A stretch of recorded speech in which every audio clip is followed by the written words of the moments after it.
Dalam acara jamuan makan malam bersama 23 calon duta besar atau dubes luar biasa dan berkuasa penuh Republik Indonesia di Riverside Restaurant Senin malam, dihadiri Sekda Kota Palembang Harobin Mustafa dan Yohanes Kristianto Suryo Legowo, Sekretaris Jenderal Kementerian Luar Negeri.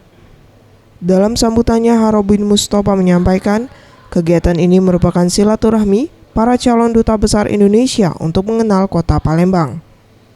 Diharapkan para calon dubes ini nantinya dapat mempromosikan Kota Palembang ke negara tempat mereka bertugas.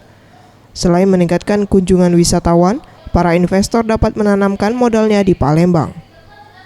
Bahagia ini kita semua dapat berkumpul di sini dalam rangka silaturahim dengan para calon duta besar luar biasa 2017. Yang pertama atas nama pemerintah Kota Palembang, tentunya kami mengucapkan selamat datang di Kota Palembang. Sementara itu, Yohanes Kristianto Suryo Legowo, Sekjen Kementerian Luar Negeri, kunjungan ke Palembang sebagai salah satu program orientasi para calon dubes sebelum berangkat ke negara tujuan. Selain jadi tuan rumah Asian Games 2018 mendatang, Kota Palembang juga dinilai bebas dari konflik, memiliki pelayanan yang baik bagi WNI, serta memiliki kekuatan diplomasi regional dan bilateral yang baik. Pertama adalah NKRI. NKRI adalah harga mati.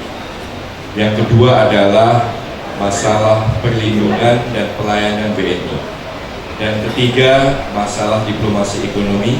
Dan keempat adalah penguatan diplomasi bilateral, regional, dan multilateral Indonesia. Anugrah Sandi Pratama, Sriwijaya TV.